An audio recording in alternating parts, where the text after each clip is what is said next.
সবাইকে আমার happy mistakes চ্যানেলে স্বাগত। কেমন আছো সবাই? আশা করছি এর আগের ভিডিওতে আমরা প্রনাউন্সিয়েশনকে একদম সঠিক করবার জন্য যে 3টে রুলস শিখেছিলাম সেগুলো ইতিমধ্যে খুব ভালোভাবে প্র্যাকটিস হয়ে গেছে। আজ আমরা আরও 3টে রুলস শিখব যাতে করে আমাদের উচ্চারণ আরও পোক্ত হয়। তাহলে শুরু করা যাক। বেশ, আজ যে ফার্স্ট রুলসটা আমরা শিখব সেটা হচ্ছে একটুখানি চট করে বলবি একটা কথা।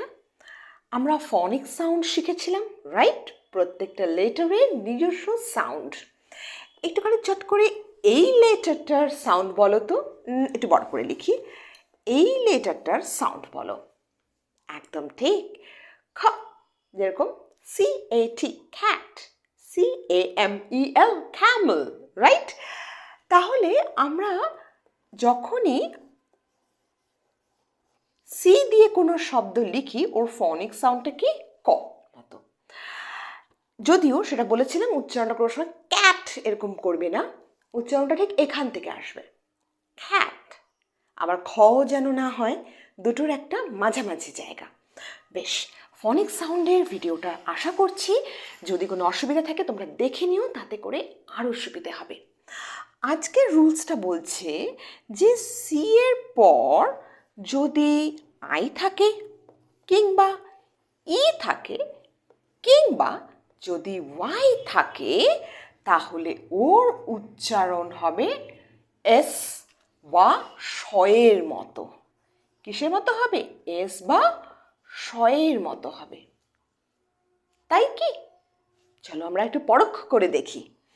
যেমন এই শব্দটা দেখো, যেই সি এর পর আই চলে এলো আমরা কি এটাকে খেটি বলবো? না, আমরা কি বলি এটাকে? সিটি, তাই তো? সিটি। ঠিক একইভাবে যদি ধরো এই শব্দটা নাই, এই দেখো, উচ্চারণ করো, কি উচ্চারণ আসছে? পেন্সিল, তাই তো? দেখো শয়ের উচ্চারণ আসছে, পেনকিল বলছি কি আমরা? একদমই নয়। ক্রিকেটের মরশুম চলছে, এই শব্দটা বলো। দেখো এবার ই এসেছে, বলো বলো। Yes, century. সেই আবার কি এলো আমাদের? স এলো, স। আচ্ছা, আরেকটা শব্দ নিই, একটুখানি ভালো করে দেখবে। দেখো, যেই সি এর পরে কি এসেছে? ওয়াই, আমার উচ্চারণ কি হচ্ছে? শয়াকার। কিন্তু যেই এই আরেকটা সি আছে, হ্যাঁ, এরপরে কি আই ই ওয়াই কিছু আছে? নেই। তাই এইটার উচ্চারণ কি হবে? এটা চটপট বলো দেখি, কে বলতে পারে? একদম ঠিক, এইটার উচ্চারণ আর স হবে না, এইটার উচ্চারণ ঠিক ওই আগের মতনই খ হবে, অর্থাৎ সাইকেল। সাইকেল, পরের সিটা কি? শয়ের উচ্চারণ হয় না। নেক্সট নিয়মটা হচ্ছে যে এটা আমাদের নাম্বার 5 রুলস। ধরো তোমাকে লেখা আছে এভাবে, এই দেখো, অনেক সময় অনেকের এই জায়গাটায় খুব প্রবলেম হয়, এই লাস্টে যে TION, যেহেতু আমরা টি এর সাউন্ড ধরে এগোতে চাই, আমরা টি এর যে ফনিক সাউন্ড শিখেছিলাম সেটা ধরে এগোতে চাই, কিন্তু সেখানে আমি বারবার বলেছিলাম যে ওটা কেবলই প্রাথমিক একটা পাঠ, ক্রমশ আরও নানানভাবে জিনিসটাকে শিখতে হবে। ঠিক যেরকম এখানে টি এর উচ্চারণ আসবে না। যখনই তোমরা দেখবে TION আছে, এই উচ্চারণটা কি করবে বলো তো? শান, নেশন। ঠিক আছে? ঠিক তেমনি ধরো এই যে ট্রেডিশন, বোঝা গেল?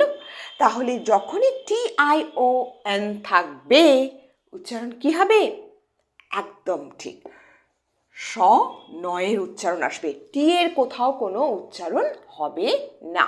তোমরা তোমাদের জানা এরকম কয়েকটা শব্দ লেখো দেখি যেটার শেষে TION আসে, দেখি তো কে কটা লিখতে পারে চটপট।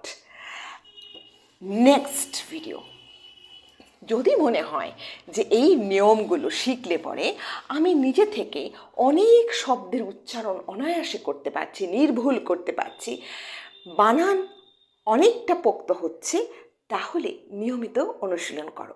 এবং আর ঠিক কোন টপিকের ওপর আর কি তোমরা জানতে চাও, যেখানে মনে হচ্ছে যে এই টপিকটা আমার একটুখানি দুর্বল, এই জায়গাটা আমার জানলে ভালো হয় ইংলিশ গ্রামারের, তাহলে অবশ্যই আমি চেষ্টা করব সাহায্য করার।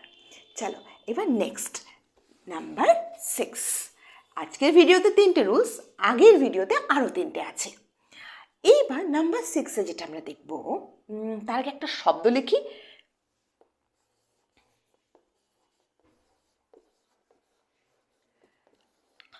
কি উচ্চারণ করি আমরা, কি বলি? কোশ্চেন অ্যান্সার, কোশ্চেন অ্যান্সার বলি তো, কি বলি তো? Question answer. কিন্তু যখনই দেখবে TION তো আছে, একটু আগেই দেখলে, কিন্তু তার সাথে আবার এসটাও জুড়েছে এই জায়গাটা, তখন তোমার উচ্চারণ হবে এরকম, শয় চ, তার মানে কোয়েশ্চেন। কোয়েশ্চেন না, কোয়েশ্চেন না। আমরা আগে কি বলতাম? কোয়েশ্চেন অ্যান্সার, কোয়েশ্চেন না, এটা নয়। কি হবে? কোয়েশ্চেন। বোঝা গেল? কোয়েশ্চেন। তেমনি আরেকটা শব্দ, এই আমাকে একটা পরীক্ষার আগে একটু সাজেশন দিবি রে, বা স্পেশালি স্যার ম্যামদের কাছে আমরা গিয়ে বলি একটু সাজেশন দিন না। সাজেশন কি করে দেবে? ওটা তো সাজেশনই নয়, ওটা তো ইয়েস সাজেশন। সাজেশন কি করে দিতে পারে? তাহলে এবার থেকে আর নিশ্চয়ই গণ্ডগোল হবে না। যখন তুমি TION দেখবে কেবল, তখন শান। যখন তার আগে একটি করে এস দেখবে, তখন শয় চ, বা অনেক সময় অনেক জায়গায় বলা থাকে, এটা একটা কি বলবো, একটা আলতো ঝঙ্কার মতো হয় উচ্চারণটার সময়, কোয়েশ্চেন, সাজেশন, বুঝতে পারলে? এভাবে একটা একটুখানি প্রেশার পড়ে ওই শেষের উচ্চারণের ক্ষেত্রে। এভাবে আগামী ভিডিওতে আমরা কিন্তু আরও কিছু রুলস শিখব, আরও 3টে রুলস, যাতে করে আমাদের যেখানে যা কিছু ভুল ভ্রান্তি রয়েছে কিংবা ভীতি রয়েছে, আমরা একটু একটু করে কাটিয়ে উঠব। অবশ্যই প্র্যাকটিস করো এবং yes, keep making mistakes, keep learning.